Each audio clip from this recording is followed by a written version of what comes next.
तो अरावली एक पर्वतमाला नहीं बल्कि एक सभ्यता है। अरावली एक पहाड़ नहीं बल्कि जीवन है। अरावली सिर्फ 100 मीटर की नहीं बल्कि उससे कम ऊंचाई की पहाड़ी भी अरावली है। सोशल मीडिया से लेकर सड़क तक पूरे देश में अरावली पर नई बहस छिड़ी हुई है कि अरावली का भविष्य कैसे बचेगा, कैसे अरावली बच पाएगी और कैसे अरावली के खतरे में पड़ने से जीवन खतरे में है। भविष्य के इन सवालों के बीच देखें अरावली पर यह खास रिपोर्ट।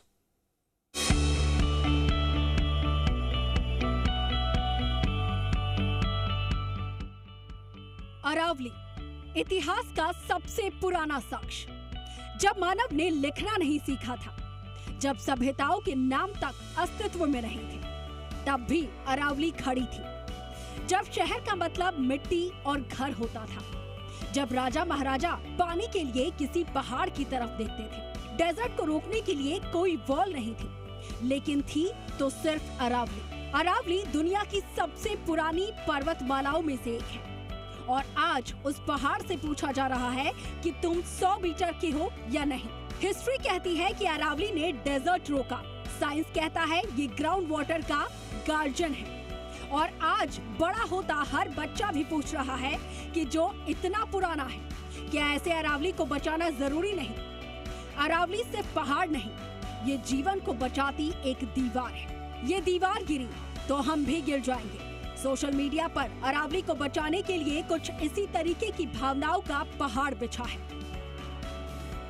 1,70,00,000 साल पुरानी अरावली पर्वतमाला सबसे प्राचीनतम पर्वतमालाओं में से एक है। हरियाणा से शुरू हुई अरावली का 90% हिस्सा राजस्थान में है, जो कि 14 जिलों में फैली है। अलवर से बांसवाड़ा तक 93% अरावली की पहाड़ी 100 मीटर से कम है।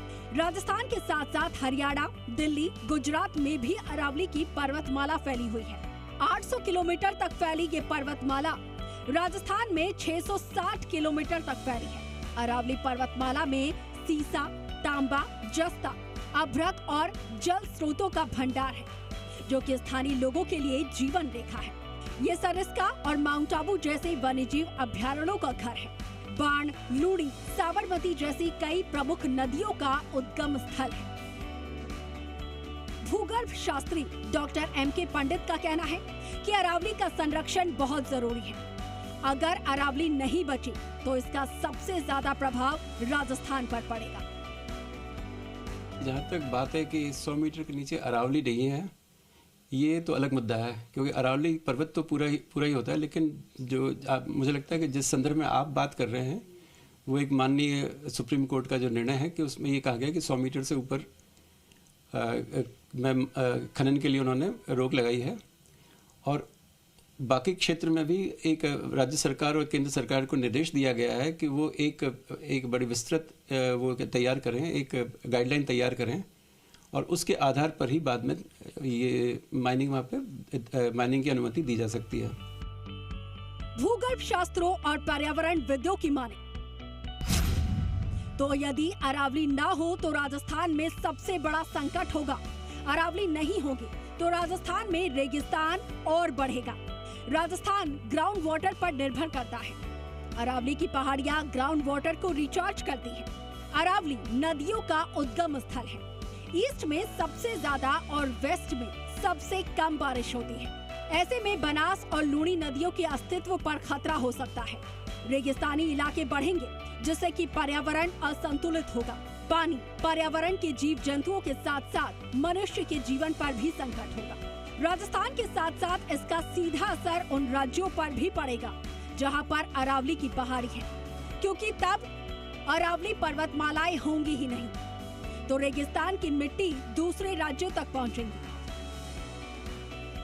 वेस्ट में अगर ये अपन देखें, थोड़ा पश्चिम में अगर जाएं तो लूनी बेसिन, पूरा लूनी बेसिन जो है वो अरावली पर्वत की वजह से ही लूनी बेसिन है। पश्चिम में पूर्व में अगर दी जाएंगे तो बनास बेसिन जितना भी है, तो बनास बेसिन का जो मैदानी भाग है या जो का उपजाऊपन है, वो उपजाऊपन आपको अरावली से ही मिलता है। तो करीबन दोनों जो बेसिन को अगर मिला लें तो करीबन ये 20 से 25% जो भाग है वो अरावली से ही प्रभावित होता है। ये जो पूरी की पूरी जो रेंज है, पर्वतमाला है ये, और इसमें ये एक इकोलॉजिकल बैलेंस के हिसाब से हमारे लिए बहुत ही महत्वपूर्ण है। तो इसमें जो मेन चर्चा का विषय है कि अगर अरावली में माइनिंग एक्टिविटीज ओपन कर दी जाएंगी तो इकोलॉजिकल जो बैलेंस है वो खत्म हो सकता है। तो अरावली के नहीं होने के नुकसान, मरुस्थल का विस्तार। अरावली पर्वतमाला थार मरुस्थल की गर्म हवाओं और रेत को दिल्ली, हरियाणा और उत्तर प्रदेश जैसे मैदानी इलाकों में फैलने से रोकती है और इसके न होने पर थार मरुस्थल तेजी से आगे बढ़कर पूरे उत्तर भारत को बंजर बना देगा। प्रदूषण में इजाफा, ये पर्वतमाला दूषित हवा को फिल्टर करती है। अरावली के कमजोर पड़ने या खत्म होने से दिल्ली एनसीआर की हवा बेहद जहरीली हो जाएगी और धूल भरी आंधियां बढ़ेंगी। जल संकट, अरावली की चट्टानें बारिश के पानी को जमीन में सोखकर भूजल को रिचार्ज करती हैं। राजस्थान और हरियाणा की 80% नदियां जैसे कि चंबल, साबरमती अरावली से निकलती हैं। ये नदियां और जल स्रोत सूख जाएंगे। इससे पूरे क्षेत्र में पानी की भारी कमी हो जाएगी और बोरवेल सूखने लगेंगे। जलवायु परिवर्तन और वर्षा में कमी, अरावली मानसून की नमी भरी हवाओं को रोककर बारिश कराती है। इसके न होने पर बारिश का पैटर्न बिगड़ेगा, जिससे गर्मी बढ़ेगी और सूखा आम हो जाएगा। जैव विविधता का नुकसान, अरावली वन्य जीवों का घर है। खनन और कटाव से इसका प्राकृतिक आवास सिकुड़ जाएगा, जिससे कि वन्य जीव और मानव संघर्ष बढ़ेगा। कई प्रजातियां खतरे में पड़ जाएंगी। आर्थिक और सामाजिक प्रभाव, पानी और हरियाली के अभाव में कृषि प्रभावित होगी, जिससे कि खाद्य सुरक्षा और लोगों की आजीविका पर बुरा असर पड़ेगा, जैसा कि आज पश्चिमी राजस्थान में हो रहा है। मैं ऊंचाई से नहीं बल्कि इतिहास से जाना जाता हूँ। हजारों सालों से खड़े रेगिस्तान को थामे हुए मुझे किसी पहचान की नहीं बल्कि संरक्षण की जरूरत है। मैं अरावली हूँ।